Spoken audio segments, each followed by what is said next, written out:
Bigo nga po mga idol ang defending champions na Denver Nuggets na makuha ang panalo sa Game 1 laban sa Minnesota Timberwolves 106-99.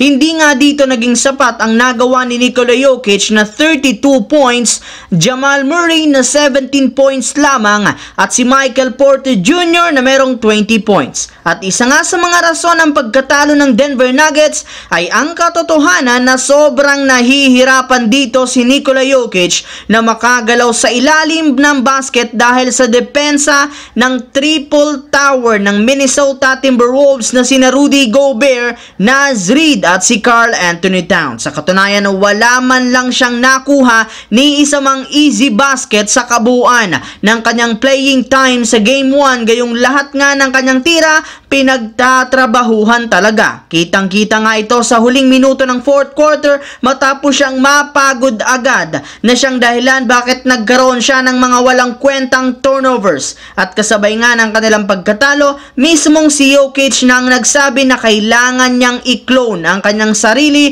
upang magkaroon siya ng magandang impact sa kanilang laro. Samantala, katulad nga po mga idol ng napag-usapan natin na denomina ng husto ng Oklahoma City Thunder ang Dallas Mavericks sa kanilang regular season series na sila pa rin naman ang kasalukuyang number 1 team ang OKC sa West. Ngunit sa kabila nga po niyan, mas marami para namang mga analyst ang pumapanig ngayon sa Dallas. Ayon nga po sa kanila, mas liyamado ang Dallas Mavericks sa second round kontra sa Oklahoma. Bagamat naging madali para sa Thunder ang first round matapos nilang mapatumba ang Pelicans ng walang kahirap-hirap, hindi rin naman nga magiging madali para sa kanila ang second round since grabe nga ang experience ng Dallas sa playoffs. Sa parte pa lang ni Kyrie Irving, meron ng championship experience na sobrang mahihirapan ang kanilang mga players. Samahan mo pa ng isang Luka Doncic na nakapasok na rin naman sa West Finals. Kaya hindi nga dapat pang magtaka kung mas liyamado ang Mavericks sa serye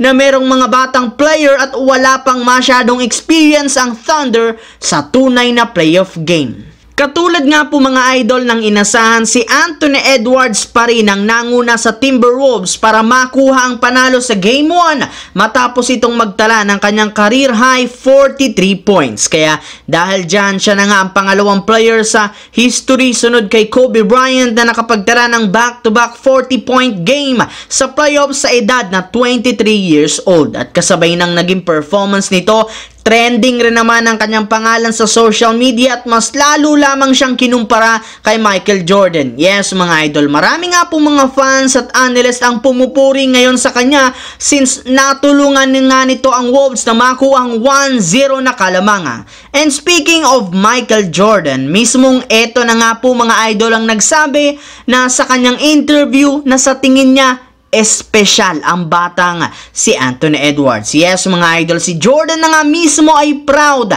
na ipinakita nitong performance sa edad nito. Pero hindi lang naman nga si Edwards ang naging dahilan ng kanilang pagkapanalo dahil meron rin naman nga ditong ambag sina Karl Anthony Towns, Mike Conley na parehong nagtala ng kakaibang puntos at si Naz Reid na merong 16 points.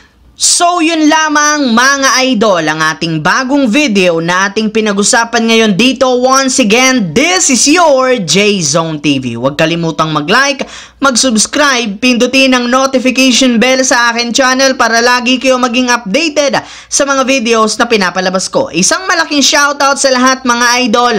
Maraming salamat po.